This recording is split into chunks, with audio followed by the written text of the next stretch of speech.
Hello guys, good morning. Dahil na naman tayo papasok ng trabaho. Eto, kasalukuyan palabas tayo ng bayan ng Montalban at papasok tayo ng San Mateo.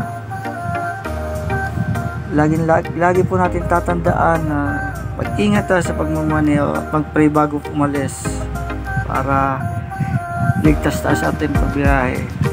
Lagi po natin tatandaan na meron po sa ating naghihintay sa ating pag-uwi at pagpasok. Tandaan po ninyo. Kaya doble ingat po tayo.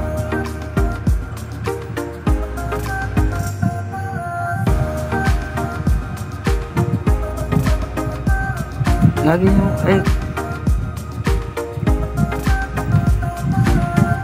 grabe mainit na pa lang ngayon. Buti na umaraw din. Buti kasi ng daanan eh. Oops, ingat tayo kaibigan.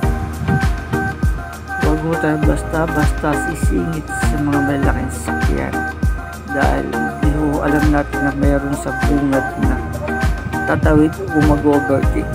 Aho tayong aksidente o maka-aksidente. Yan lagi ho natin tatandaan sa ating isipan.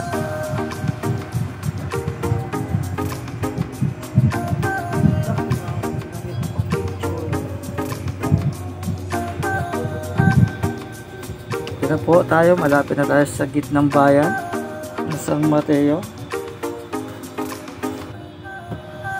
Dandahan natin ang patakbo at lagi ho natin tandaan, matuto tayo magbigayan. Just give and take.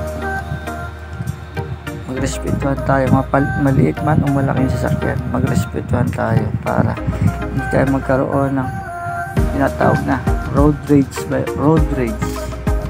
sa mainitan ng ulo o away sa kalsada. Basta meron lang tayong pag-unawa sa bawat isa. Lagi tayong cool.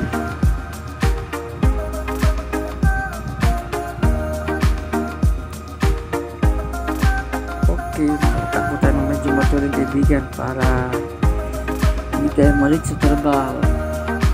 Basta ingat pa rin kahit yung patakbo na medyo maturing. Takbong gwapo lang. Feeling na gwapong-gwapo ka sa sarili na. Joke lang.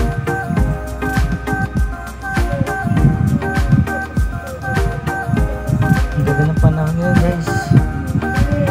Sa araw-araw na ito ginagawa ko. Mula Montalban hanggang Antipolo, papasok ng trabaho. Mahigit 1 oras ang biyahe ko kaibigan. O mga kapatid. Parang long rides na rin.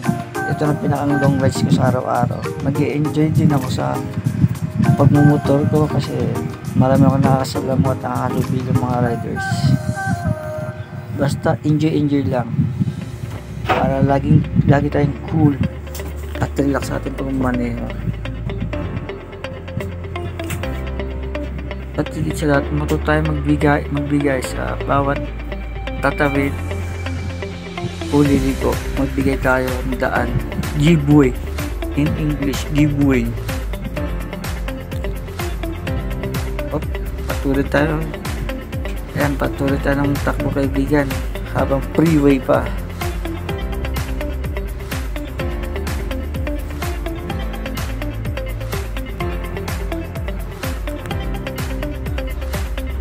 Malapit na po pala tayo sa Marikina guys. Kasi medyo nararamdaman ko na kinis ng kalsada. Maganda kasi kalsada ng Marikina, makinis. Tsaka follow nyo rin pala ako sa aking Facebook account, sa YouTube channel, Kilo Vlog. Supportan po ninyo ako kasi bagong umpisa pa lang po ako. Sana supportan ninyo ako. Maraming salamat sa mga nanonood. Thanks for watching.